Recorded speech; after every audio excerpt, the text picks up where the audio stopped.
Hello everyone, in today's episode we're going to find out what we can learn from humanity's greatest and oldest text, the Bhagavad Gita.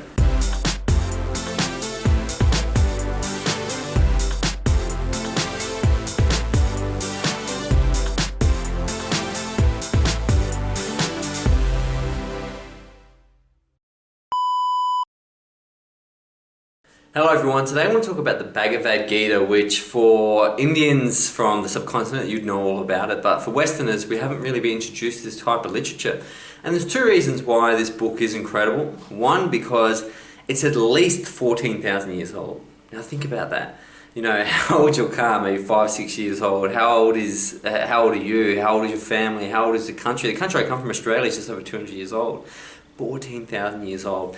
It was a verbal tradition, at least, by the way, and the way they've worked that out is by looking at geological studies of where water and seas and land bridges were at the time that the Veda was recorded. It was a verbal tradition, and being the oldest story known to humanity, it makes it important. But number two, it has all the answers. All the answers are in a book that's 14,000 years old. So let's go back to it, let's revisit it, and let's see what this knowledge, it seems to apply just as well today as it did 14,000 years ago, and what's in it. So as always, I'm going to begin with a quote, and that quote is, "The power of God is with you at all times, through the activities of mind, senses, breathing, and emotions, and is constantly doing all the work using you as a mere instrument." The Bhagavad Gita. Scientists are starting to believe that the universe is what's called a superorganism. Now, if you can think about this statement that God is acting with you as a vehicle and you are that awareness and that presence, you could imagine having a skin cell, on your arm that's repairing your skin cells. From its perspective, it's just a little skin cell. It doesn't understand the universe. It's just doing its job. But imagine if it knew that it was attached to an arm that can do work, like Mozart's arm that could write incredible symphonies. Imagine how incredible it would be to know that that skin cell is acting through Mozart's body in order to create something wonderful. That's the sort of concept we need to understand about the superorganism, which is the universe. The Bhagavad Gita is the oldest text, and it talks about a very simple story between Arjuna and Krishna. Now, this story, while simple, reveals so many truths about what life is, and the questions that were asked of Krishna. And Krishna is an Indian deity, Krishna consciousness, and Krishna isn't really a god, it's a consciousness, it's the divine light that we all spark from. And what he told Arjuna on this day has been recorded and repeated until this video, I guess, up until now. So what are these things that have been taught by the Bhagavad Gita, this ancient story, and what can we learn from it? So number one, the physical world is a delusion. Do not fret, fear, or ruminate. Hold fast to the awareness that you are following a path, the exact path which you are intended to be following. So what was Krishna saying here? Krishna was saying that you're on a path. It's important. Be there and do it. Now, you don't need to know where this path goes, and as the incredible Martin Luther King used to say, you don't need to see the whole staircase to take the next step, which is so true. Arjuna's saying, don't stress, don't worry, just be part of the path. Number two, choose your path based on your nature. Whether it be Karma Yoga, the path of action, Jnana Yoga, the path of knowledge or wisdom, Raja Yoga, the path of meditation, or Bhakti Yoga, the path of devotion or love. All paths lead to divinity. All paths are divine. You are divine. This is a big one to understand. You're going to try lots of things in your life, and some are going to get you closer to enlightenment, some are going to take you further away, but they're all so important to the overall journey, and they all have within them seeds of truth that when revealed will help you understand the world as a better place. Number three, how you enter the truth is irrelevant. Whether you call your path Christian, Hindu, Jewish, Buddhist, Islam is not important. All paths lead to divinity. If your focus is on right action, action for the greater good, offering this action without attachment, you will arrive in the light. You are the light. And we need to think about this. Jesus used to say all the time that I am the light and you are the light. Now, this concept that the light can shine through all these different religions is really important. I need you to think about something for a second. I'll use the United States as a bad guy just because it's going to be easy. In the United States, there's approximately 290 million people.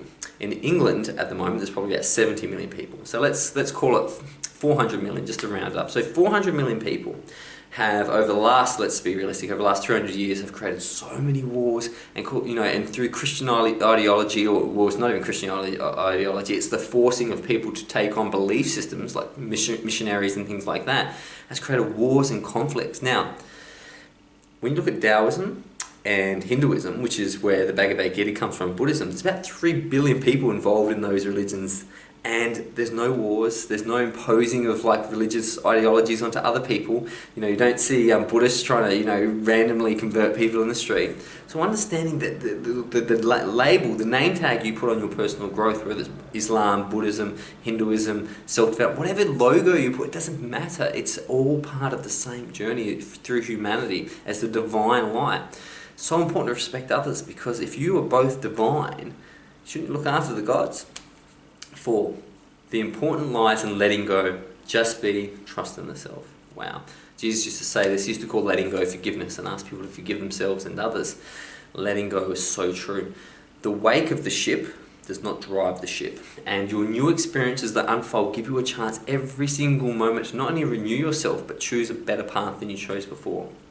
5, act out of love with no attachment to the outcome. I'm so big on this. This concept, these guys are selling these 7-step systems where, you focus on the car, the Ferrari you want, the house you want. Listen, just act out of love. It doesn't necessarily mean that love's going to come back to you, but what other way is there? I mean, you see people scraping and stressing and worrying about money and stepping on people's throats to get the house by the beach, and you look at them and you go, you're still unhappy. Being a good human is reward in itself, because the peace that comes through you is the reward. 6, have faith in the knowledge of oneness. I know, boom, boom, boom, boom, because it comes from here, that we are all one. The illusion of separateness, whether you need it proven by quantum physics, and quantum theory has proven over and over again, there is no separate nature. Everything is connected via consciousness. Everything, whether it's... You should have a look at quantum entanglement if you need a physical explanation. When you were a kid, you were told nothing goes faster than the speed of light. When your teacher told you that, well, my daughter's in year 2, and she'll be told that nothing goes faster than the speed of light. Bum bum.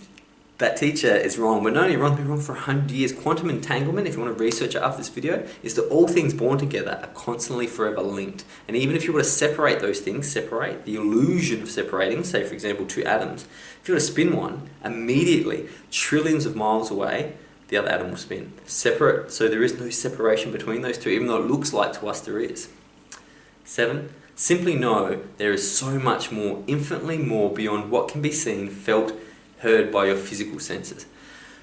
Plato, the homeboy, the OG, original gangster philosopher from the golden age of Greece, would talk about the allegory of the cave. And what Plato would say is that if you can imagine humanity is 3 prisoners, and they're chained in a cave, in a deep cave, and they're looking at the back wall of a cave. Now behind them is a fire, and the real world is at the entrance of the cave. And what's happening is that people are walking past and the world's going on, but because they can't see behind them, they can simply see the shadows of what's happening before them. And they try and come up with concepts on, I think that might be our God, that could be this and that could be that. But they've never really seen the true nature of reality, which is so vivid and beautiful. Appreciate that with these 5 senses, where we can't see 98% of light and most audible noise isn't in our spectrum, but it's all happening around us, there's so much more. When people say prove it, you do not have to prove it, because we don't even know what dark matter is. 80% of the known universe is unknowable to us because we don't know what it's made of. So when people think they've got all the answers, there's much, much more to it. The Bhagavad Gita is incredible. There's so many translations. Because it's been spoken for at least 14,000 years, they're free online.